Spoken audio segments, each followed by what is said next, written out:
Hello बच्चों, आज हम लोग कक्षा 10 के दो चर वाले रैखिक समीकरण युग्म के प्रश्नावली 3.3 का हल देखने जा रहे हैं। नई बुक में यह अभ्यास प्रश्नावली 3.2 हो चुका है। तो आपका जो पहला सवाल है वो है, निम्न रैखिक समीकरण युग्म को प्रतिस्थापन विधि से हल कीजिए। अब इसमें 1 से लेके 6 क्वेश्चन दिए गए हैं। अब इन 6 क्वेश्चन को हम 1 बाय 1 करके हल करते हैं। तो चलिए हम पहले सवाल को हल करते हैं। पहला सवाल आपका है x + y = 14।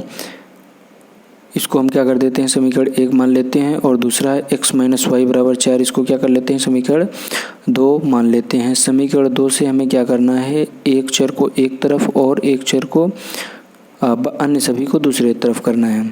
तो हमें क्या करना है, x = 4 + y, अर्थात ये जो इधर y है इसको दूसरे पक्ष में ले जाएंगे तो ये आपका हो जाएगा, इधर माइनस के इधर जाएगा, प्लस का हो जाएगा। अब ये वैल्यू जो है उठा के कहाँ रख देते हैं, समीकरण 1 में। तो समीकरण 3 का मान समीकरण 1 में रखने पर तो हमें क्या करना है, x की जगह पे 4 + y रख देना है। तो इस x की अब कितना रख देना है, 4 + y और एक y ये हो गया बराबर 14।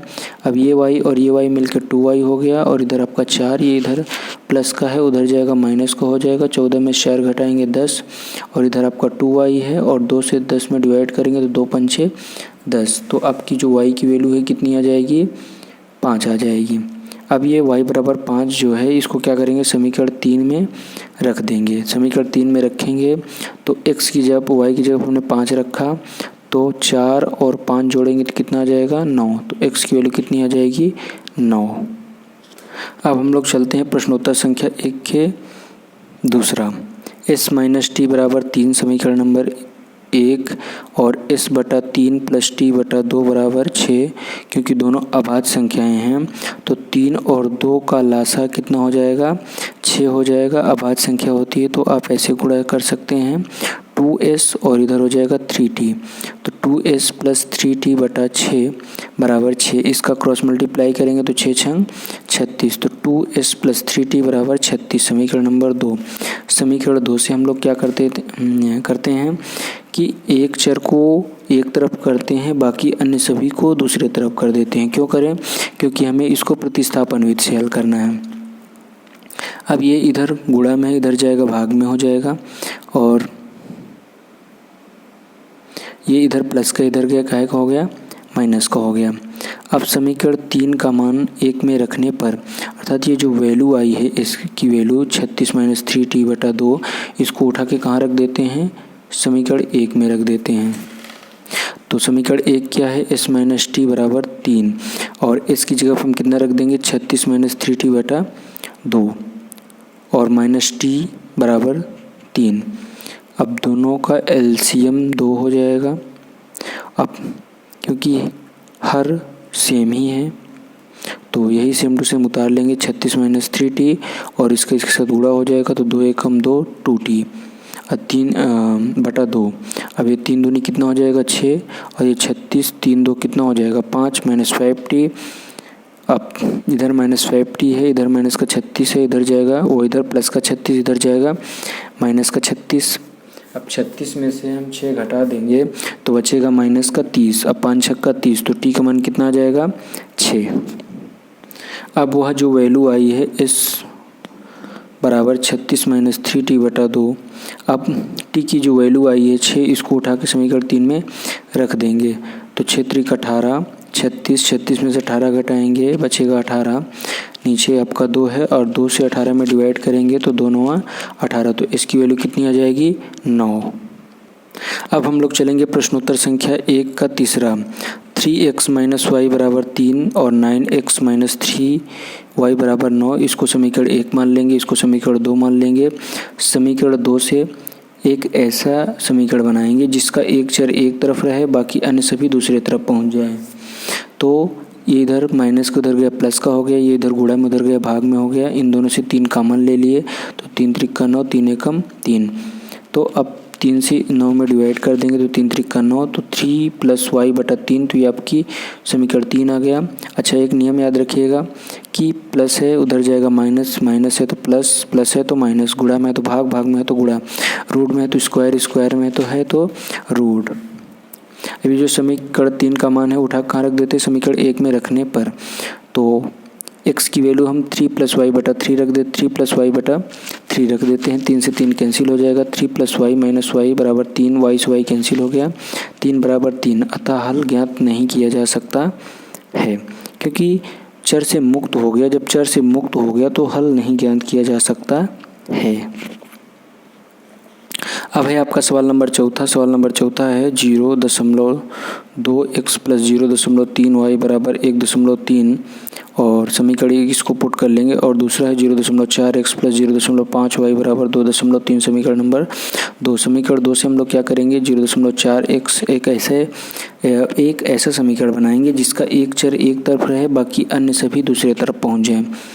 तो इसको हम कि इधर प्लस का इधर जाएगा माइनस का हो जाएगा, और ये इधर गुणा में इधर जाएगा, किस में हो जाएगा, भाग में हो जाएगा।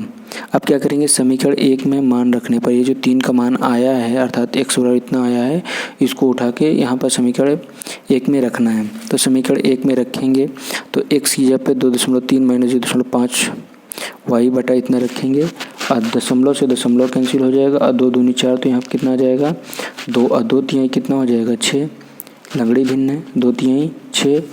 अब ये हो गया आपका 2.3, और 0.6 से 0.5 घटाएंगे तो 0.1 y आ जाएगा, और इसका क्रॉस मल्टीप्लाई करेंगे तो 13 दूना 26, और एक अंक पहले क्या लग जाएगा, दशमलव लग जाएगा। अभी आपका 0.1 y यहाँ पर हो गया, इसको इधर पक्षांतर करेंगे तो ये इधर प्लस का उधर जाएगा माइनस का हो जाएगा। 2.6 से 2.3 को घटा देंगे तो 0.3 बचेगा। अब ये इधर गुणा में इधर जाएगा भाग में, दशमलव दशमलव कैंसिल हो गए, 1 से 3 में भाग देंगे तो कितना आएगा 3, तो y की वैल्यू कितनी आ जाएगी 3 आ जाएगी। अब ये जो y बराबर आपका 3 आया है, इसको समीकरण 3 में रख देते हैं। समीकरण 3 क्या था, 2.3 - 0.5 y बटा 0.4। अब y की जगह हमने कितना रख दिया, 3 रख दिया, तो 5 तिहाई 15, 1.5, 2.3 से 1.5 हमने क्या कर दिया, घटा दिया। तो 2.3 से 1.5 आप घटाएंगे तो 0.8 बचेगा, और नीचे क्या है 0.4, दशमलव दशमलव कैंसिल हो गया। अब 4 से 8 में डिवाइड करेंगे तो 4 दूनी 8, तो x की वैल्यू कितनी आ जाएगी 2 आ जाएगी। आपका नेक्स्ट है क्वेश्चन प्रश्नोत्तर संख्या 1 का 5वां, √2x + √3y = 0 और √3x - √8y = 0। समीकरण 2 से एक ऐसा समीकरण निकालेंगे, समीकरण 2 से हमें समीकरण 3 निकालना है, और ऐसा निकालेंगे कि उसका एक चर एक तरफ रहे, बाकी सभी दूसरे तरफ पहुंच जाएं। तो इधर प्लस का इधर जाएगा, इधर माइनस का इधर जाएगा, प्लस का हो जाएगा, ये इधर गुणा में इधर जाएगा, भाग में हो जाएगा। तो x बराबर √8y बटा √3, ये आपका समीकरण 3 बन जाएगा। अब इस समीकरण 3 को उठा के समीकरण 1 में रख देंगे। तो समीकरण 1 में रखने पर तो x की जगह हम कितना रख देंगे, √8y बटा √3,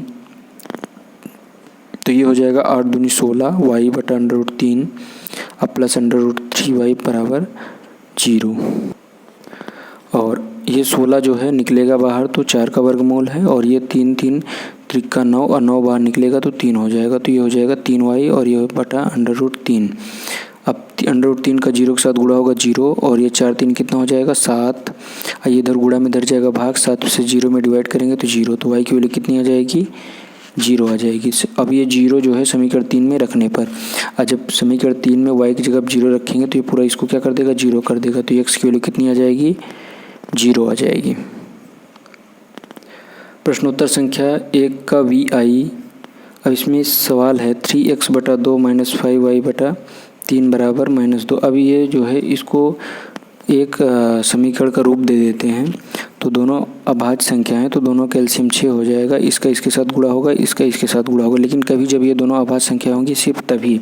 तो 3 त्रिक का 9, अब 5 दूनी 10, 3 दूनी 6, 6 दूनी 12, तो इसका इसके साथ क्रॉस मल्टीप्लाई करेंगे तो -12, तो 9x - 10y बराबर -12। ये आपका इक्वेशन नंबर फर्स्ट आ गया। अब x बटा 3 + y बटा 2 बराबर 13/6। दोनों अभाज्य संख्याएं हैं। तो ऐसा काम करते हैं, इसको सब्स्टिट्यूट करना है तो इसको उधर पक्षांतर कर देते हैं, इधर प्लस के इधर आएगा माइनस का हो जाएगा, दोनों का लासा 6 हो जाएगा। ये आपका 13, 2 3 6, 3 एकम 3, 13 माइनस 3y बटा 6। अभी इस 3 से इसको 6 को डिवाइड कर सकते हैं तो 3 दूनी 6, 2 आ जाएगा, तो 13 माइनस 3y और नीचे आपका 2, ये आपका आ गया x बराबर 13 माइनस 3y बटा 2 आपका आ गया कौन सा समीकरण नंबर 2।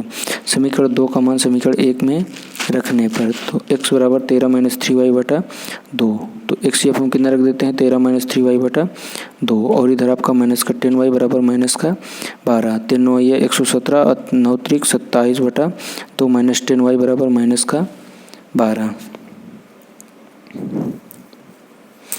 अब 3 9 117 हो गया, 9 त्रिक 27 हो गया, अब 2 धामा 20 हो गया। अब 20 और 27 जोड़ेंगे तो आपका कितना हो जाएगा 47 हो जाएगा और ये आपका कितना है 117। अब इसको उधर पक्षांतर करेंगे, इधर प्लस का इधर जाएगा माइनस का 117 और माइनस 24 को आप जोड़ेंगे तो माइनस का 141 हो जाएगा और ये आपका माइनस 47 है, ये इधर गुणा में इधर जाएगा भाग में हो जाएगा, माइनस माइनस प्लस हो जाएगा और 47 से 141 में भाग देंगे तो आपका भाग कितनी बार जाएगा 3 बार। तो y की वैल्यू कितनी आ गई 3 आ गई। अब ये y की वैल्यू 3 जो आई है उठा के कहाँ रख देते हैं समीकरण 2 में रख देते हैं। अब ये x बराबर 13 माइनस 3y बटा 2, तो y जब हम 3 रख देंगे 3 त्रिक का 9, 13 में से 9 घटाएंगे तो बचेगा 4 और 2 से 4 में डिवाइड कर देंगे 2 दूनी 4, तो x की वैल्यू कितनी आ जाएगी 2 आ जाएगी। चलिए अब हम लोग क्वेश्चन नंबर 2 की ओर चलते हैं। क्वेश्चन नंबर 2 है 2x प्लस 3y बराबर 11 और 2x माइनस 4y बराबर माइनस 24 को हल कीजिए और m का वह मान ज्ञात कीजिए जिसके लिए y बराबर mx प्लस 3 हो। तो हमें क्या करना है, इन दोनों समीकरण को हल करके x और y का मान निकाल लेना है और x और y का मान निकालने के बाद इसमें क्या कर देना है पुट कर देना है। पुट करने के बाद जो वैल्यू आएगी वही m की वैल्यू होगी।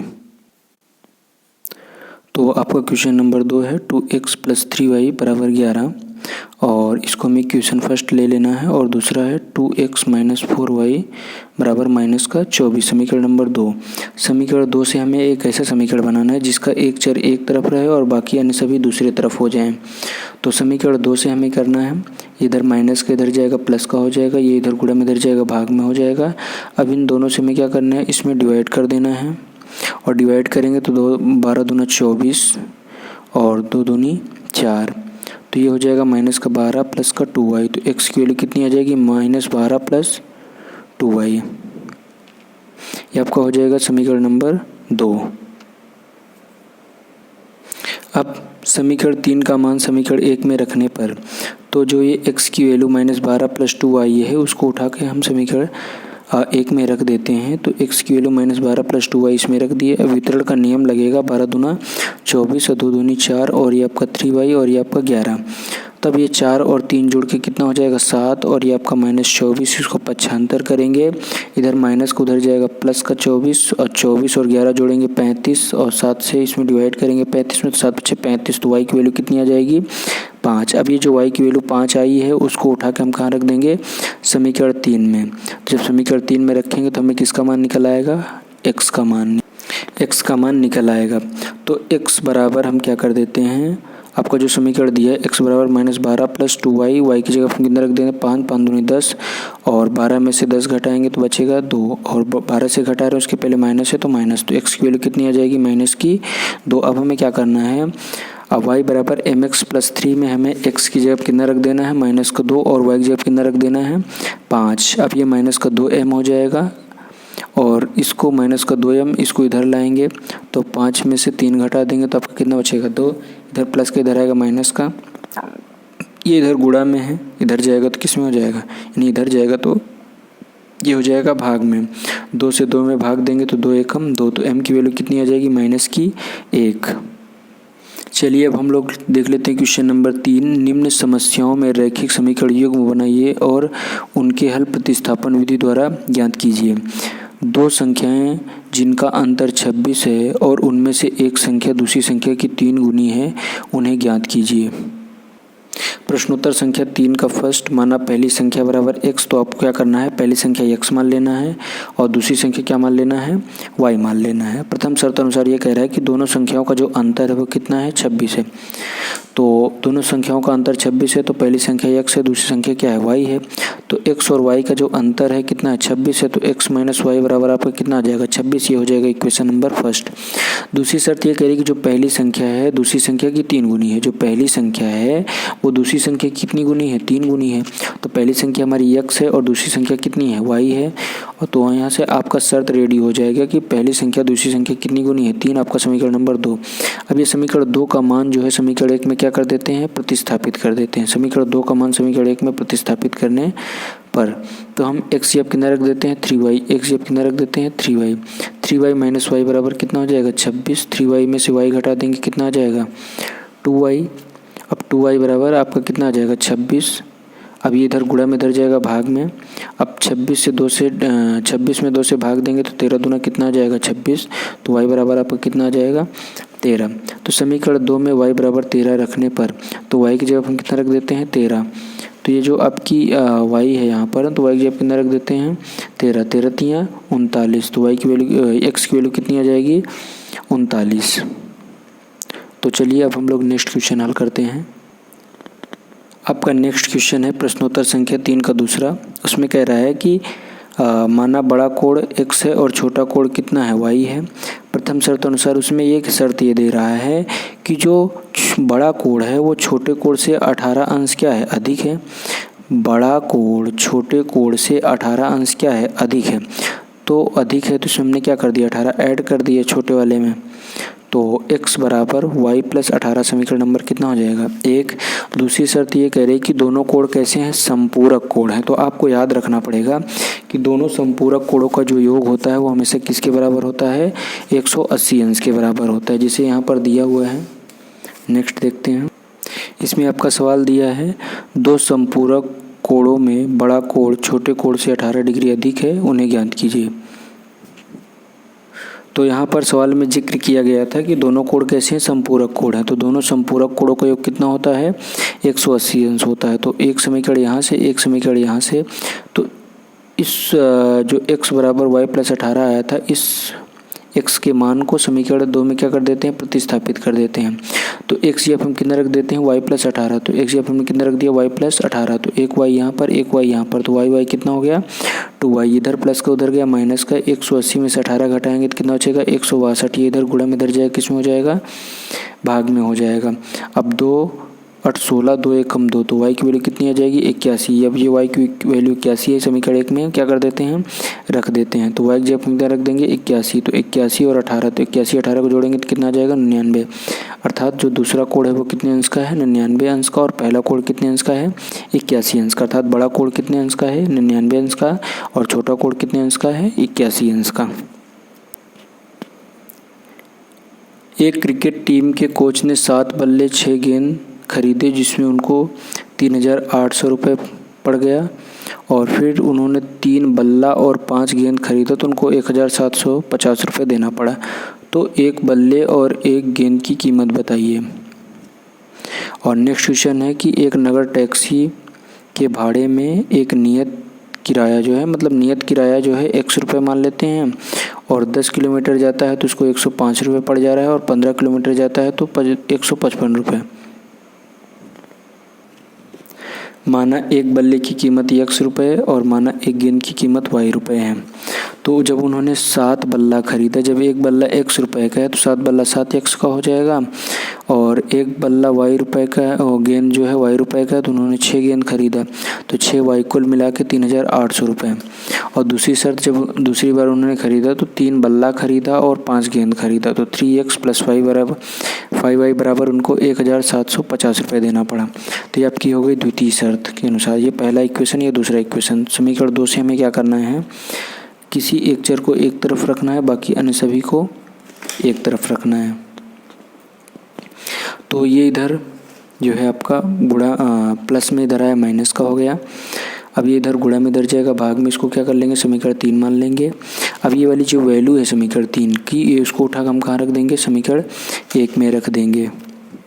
तो XGF हमने रख दिया पूरा, ये वैल्यू उठा के यहाँ पर रख दिया। अब इसका इसके साथ गुणा होगा, इसके साथ गुणा होगा, इसके साथ नहीं होगा क्योंकि हर के नीचे 1 है, तो हर का हर के साथ होता है और अंश का गुणा अंश के साथ में होता है। तो इसका गुणा इसके साथ करेंगे, इसका गुणा इसके साथ करेंगे, और ये आपका 6y और यहाँ पर 3800। अब 6 त्रिक 18 हो जाएगा और ये नीचे 3, 18, 35 से 18 घटाएंगे तो बचेगा माइनस का 17, और ये इधर प्लस का इधर आएगा माइनस का हो जाएगा।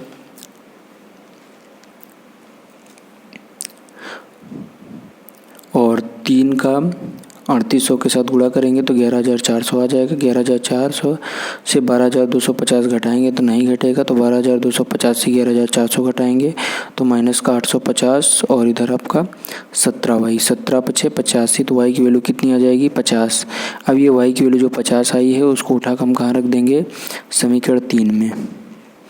तो y की वैल्यू कहाँ रख देते हैं, समीकरण 3 में। y की वैल्यू समीकरण 3 में रखने पर तो x बराबर आपका है 17 50 - 5y/3, तो y की वैल्यू कितने रख देंगे 50, 5 × 5 = 25, 1750 से 250 घटा देंगे तो बचेगा 1500, 1500 में 3 से डिवाइड करेंगे तो आ जाएगा 500, तो y की वैल्यू कितनी आ जाएगी 500। अब आई भी चलते हैं, तो माना नियत किराया बराबर x रुपये और अतिरिक्त किराया y रुपये, तो x बराबर 5 और y बराबर 10। प्रथम शर्त अनुसार नियत किराया तो x रुपये लगेगा ही, लेकिन अगर वो प्रति 10 किलोमीटर गया है तो 1 किलोमीटर का y रुपये है, तो 10 किलोमीटर का 10y हो जाएगा। अब कुल मिलाकर उसको 105 रुपये खर्च करने पड़ रहे हैं। नियत किराया x रुपये, फिर प्रति किलोमीटर जो है y रुपये है, लेकिन वो 15 किलोमीटर गया है, तो ये कितना हो जाएगा 15y बराबर 155। समीकरण 1 और 2 को आप हल करेंगे तो कितना आ जाएगा, y की वैल्यू 10 आ जाएगी और x की वैल्यू कितनी आ जाएगी 5 आ जाएगी। अर्थात जो आपका नियत किराया है वो 5 रुपये है और जो प्रति किलोमीटर का किराया है वो कितना है 10 रुपये है। आपका नेक्स्ट क्वेश्चन है, यदि किसी भिन्न के अंश और हर दोनों में 2 जोड़ दिया जाता है तो भिन्न 9/11 हो जाती है, और यदि 3 जोड़ दिया जाता है तो भिन्न कितनी हो जाती है 5/6। तो भिन्न ज्ञात कीजिए। तो माना भिन्न बराबर x/y। प्रथम शर्त ये कह रही है कि भिन्न के अंश और हर में आप कितना जोड़ दे रहे हैं 2, तो यदि आप 2 जोड़ दे रहे हैं तो भिन्न 9/11 हो जा रही। तो 11 एकम 11, 11 दूना 22, 9 एकम 9, 9 दूनी 18। अब ये इधर प्लस के इधर है माइनस का, इधर प्लस का इधर जाएगा माइनस का, और 18 में से 22 में से 18 घटाएंगे तो -4, और ये आपका इक्वेशन फर्स्ट रेडी है। दूसरी शर्त ये कह रही है, क्या कह रही है दूसरी शर्त? दूसरी शर्त ये कह रही है कि उसके अंश और हर में आप कितना जोड़ दे रहे हैं 3, तो भिन्न कितनी हो जा रही है 5/6। तो 6 एकम 6, 6 त्रिक 18, 5 एकम 5, 5 15। अब इधर प्लस का इधर आएगा माइनस का, इधर प्लस का इधर गया माइनस का, 15 से 18 घटा देंगे तो माइनस का 3, 6x - 5y।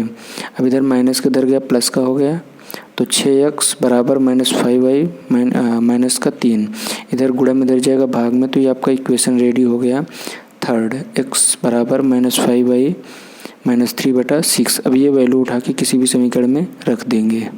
अब क्या करना है, समीकरण 2 का मान समीकरण 1 में रखने पर, तो ये हो गया x की जगह हमने कितना रख दिया 5y -3/6, और इधर आपको 11, 11 × 5 = 55, 11 × 3 = 33/6, 6 × 9 = 54। लंगड़ी भिन्न है तो इसका ऐसे क्रॉस मल्टीप्लाई कर सकते हैं आप, और फिर आपको वो लिखना है। तो ये आपका हो जाएगा 6 चौको 24, और 55 से 54 घटा देंगे तो सिर्फ y बचेगा, और ये आपका माइनस का 33 है, इधर माइनस का 33, उधर गया प्लस का 33, और 33 में से आप 24 घटा देंगे तो आपका बचेगा 9। तो x की जो 9 आ गई वैल्यू। अब ये x की वैल्यू निकालने के लिए हमें x वाला समीकरण निकाल लेना है। तो x बराबर 5y -3/6, और y की जगह हम कितना रख देंगे 9, 9 × 5 = 45, 45 में से 3 गया 42, और बटा 6, 6 × 7 = 42, तो 6 × 7 कितना हो जाएगा 42। तो y की वैल्यू कितनी है, x की वैल्यू कितनी आ जाएगी 7। तो ये रही आपके सवाल का हल। 5 वर्ष बाद जैकब की आयु उसके पुत्र की आयु की 3 गुनी हो जाएगी, और 5 वर्ष पूर्व जैकब की आयु उसके पुत्र की आयु के 7 गुनी थी, तो उसकी वर्तमान आयु क्या है? माना जैकब की आयु x वर्ष और उसके पुत्र की आयु कितनी है y वर्ष है। प्रथम शर्त अनुसार 5 वर्ष बाद अभी जो है जैकब की आयु x है तो 5 साल बाद 5x + 5 हो जाएगी और उसके पुत्र की आयु भी बढ़ेगी। तो अभी उसका पुत्र जो है y साल का है तो 5 साल बाद एक y + 5 का हो जाएगा। अब 5 वर्ष बाद जैकब की आयु उसके पुत्र की आयु की कितनी गुनी है? 3 गुनी हो जाएगी। तो अब यहाँ पर एक शर्त बन जाएगी x + 5 और इस 3 का वितरण नियम लगेगा तो इसके साथ भी गुणा होगा, इसके साथ भी गुणा होगा। 3y अब पांति है 15। अब इधर प्लस का इधर आएगा माइनस का, इधर प्लस का उधर गया माइनस का। 15 में से 5 घटाएंगे तो बचेगा आपका कितना? 10। तो x - 3y = 10। ये आपका इक्वेशन नंबर फर्स्ट रेडी है। समीकरण नंबर 2 बनाने के लिए दूसरी शर्त ये कह रही है कि 5 वर्ष पूर्व तो ये 5 वर्ष हो गई जैकब की आयु और 5 वर्ष पूर्व उसके पुत्र की आयु। तो 5 वर्ष पूर्व जैकब की आयु उसके पुत्र की आयु के 7 गुनी थी। तो अब यहाँ से वितरण का नियम लगेगा, इसका गुणा इसके साथ भी हो जाएगा। तो 7 × 7 7 × 5 = 35 और इधर लाएंगे, इधर प्लस का इधर माइनस का, इधर माइनस का इधर गया प्लस का। 35 में से 5 घटा देंगे तो बचेगा 30। 35 से हम लोग घटा रहे हैं, बड़ी संख्या ये है तो इसके पहले माइनस है तो माइनस ही उतरेगा। अब इस 7y को उधर ले जाएंगे, इधर माइनस को उधर गया प्लस का। तो x बराबर आपका आ गया 7y - 3। अब ये वैल्यू उठा के कहाँ रख देते हैं? समीकरण 1 में। अब समीकरण 2 का मान समीकरण 1 में प्रतिस्थापित करने पर x - 3y = 10। अब जो x की वैल्यू आपकी 7y - 30 उठा के रख दिए यहाँ पर, -3y = 10। 7 में से 3 घटा दिए बचा 4, इधर माइनस को उधर गया प्लस का। तो 30 × 10 = 40 और ये आपका 4। अब 40 आपका इधर हो गया और 4 आपका इधर हो गया। अब 4 धाम 40 तो y की वैल्यू कितनी आ गई? 10। अब ये 10 जो है समीकरण 3 में रख देते हैं तो y का मान 10 × 10 = 70। 70 में से 30 घटा देंगे तो आपका कितना बचेगा? 40। तो x की वैल्यू कितनी आ जाएगी? 40। धन्यवाद, मिलेंगे नेक्स्ट वीडियो में। जय हिंद, जय भारत।